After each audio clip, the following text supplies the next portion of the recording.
Well, hello, I'm Chris, and this is my mounting the WPL D12 body on the SG-1604 Pro. This is the brushless version, and we're going to see how easy or hard this is because we already know it's going to be awesome when we get it done. Okay, so the first thing is how light this is. This is heavier.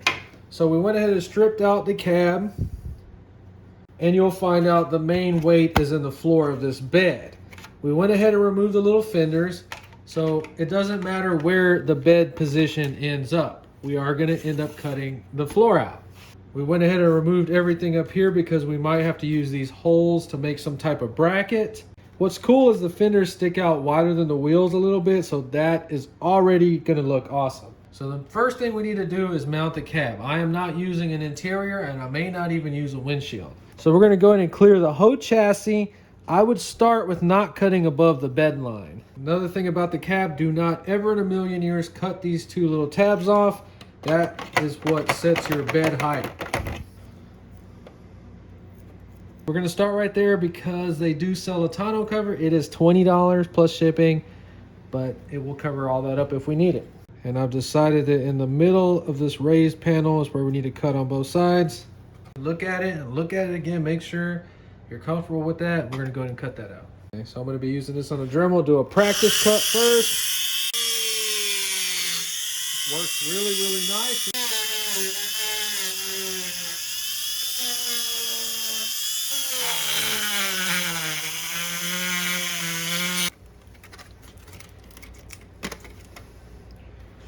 Okay, that plastic cuts very well.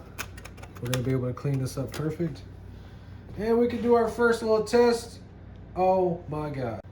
I mean, this thing is already freaking cool. Look at that. What the heck? So this SG-1604 comes with little drift wheels. I started drifting a little bit and it is actually fun. So you have to think of the range of the suspension on it. These just go straight up and down. There is no negative camber curve. So we are right at the top of those fenders. We probably need to go ahead and put the other wheels on it because I think they're a little bit smaller. We may have some issues with these wheels. Let's get the other ones on it. Okay, so the diameter is smaller on these, but they do stick out the same. So the ride height's gonna end up about right there. So I've come up with one bracket here in the center that's going to be bolted to the license plate with 2 screws. So that's not gonna be noticeable. And then on both rocker sides right here, we're gonna have a little bracket. And you see we found our places we could put screws in there. So when the bed goes back on there, they're hidden from the main view, but they will be hiding out right there. You're gonna be needing something to measure the thickness of the metal. It's real easy to go overkill to something too thick and unnecessary. You can see this mic's at 0.2 millimeters. This is a 0.8 millimeter galvanized. This is super thick, super overkill for this project. This is pipe hanger. Do not use stuff like this in this project. This is probably a 0.7.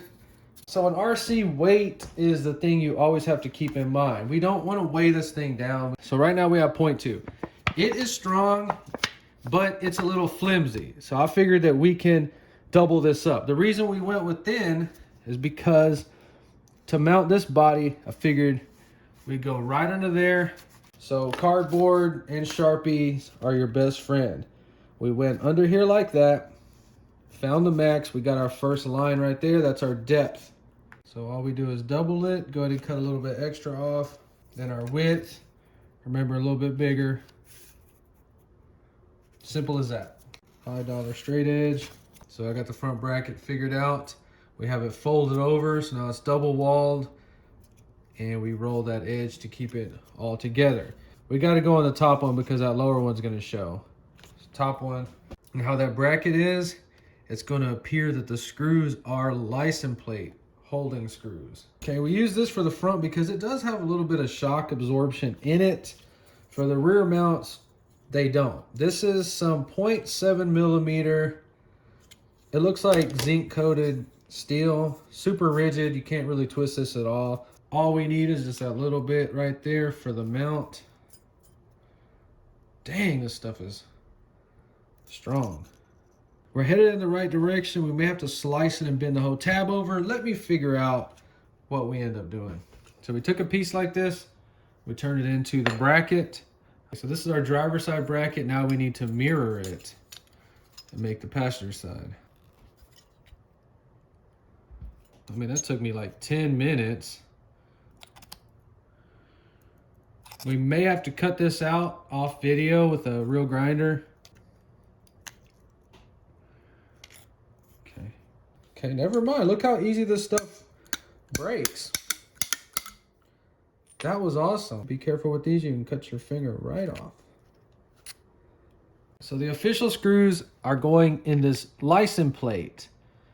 We're going to be using these self-tappers. These might be too short, but for right now, let's get our holes drilled. Nice.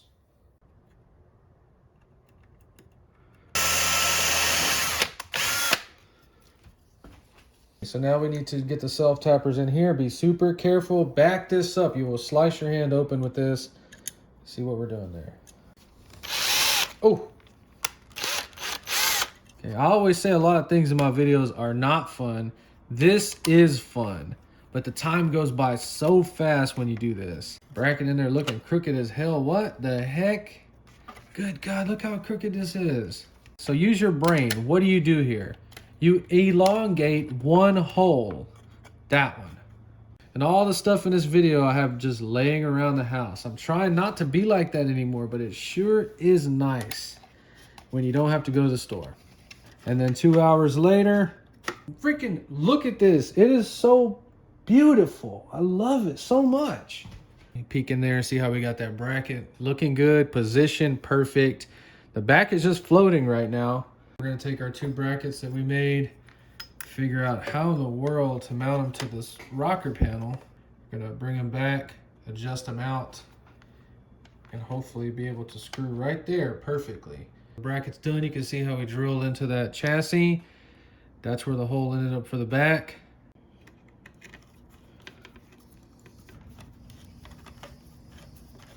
See how that bracket turned out? Nothing cheap, nothing goofy, structurally sound. So you kind of get an idea how all this went down. The tape was just there to make sure our holes are all in the right place. So we have the body mounted on here 100%. Look, check that out. No bull crap. Those 3 brackets, everything worked out great. Everything is sitting level.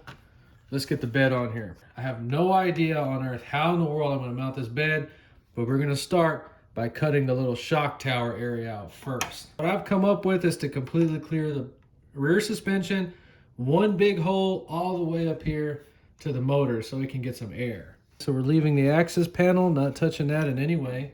And I'm using the tape because I don't want to get Sharpie all over this body.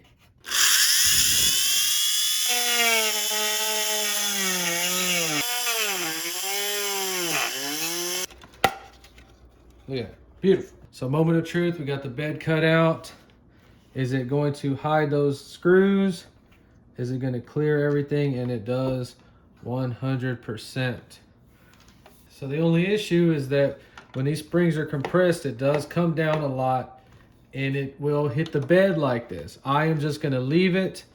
I don't think the springs will ever compress that far anyway. So the bed is going to sit on these 2 tabs right here.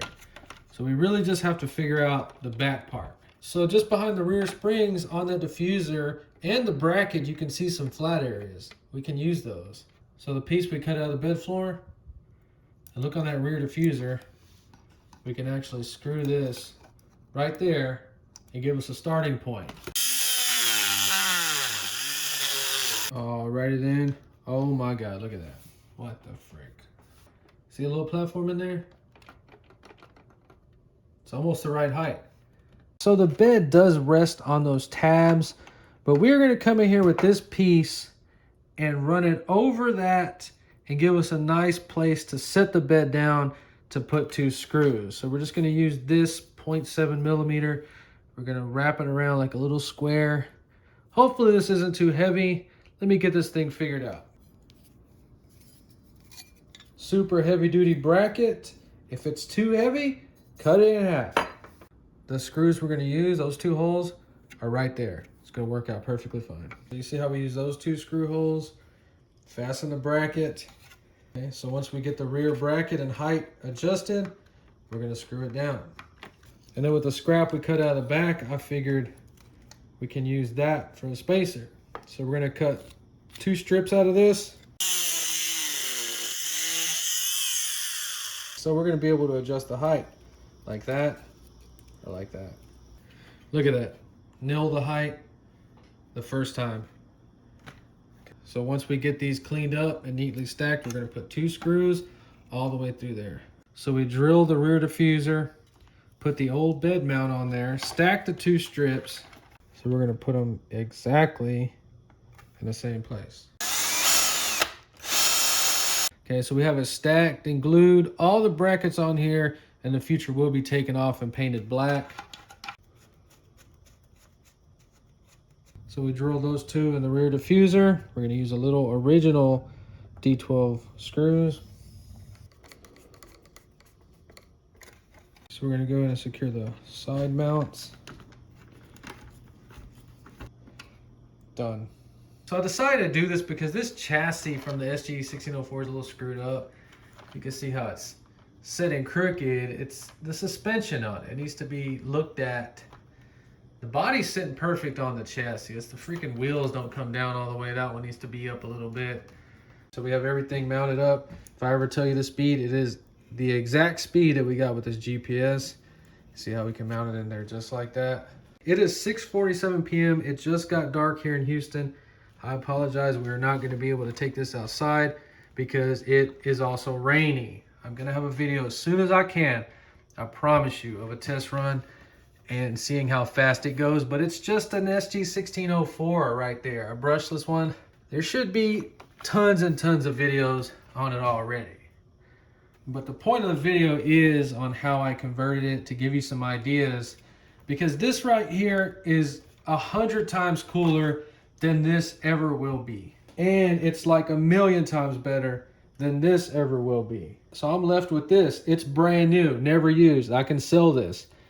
If yours is used already, think about this. Cut the fenders out, stick the body on there somehow, and give this to a freaking young kid. They will love it. There you go, problem solved. So I just wanted to share with you, give you an idea about the little things that I do to have fun.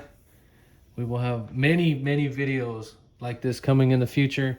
If you enjoyed, please like and subscribe. Thanks for watching.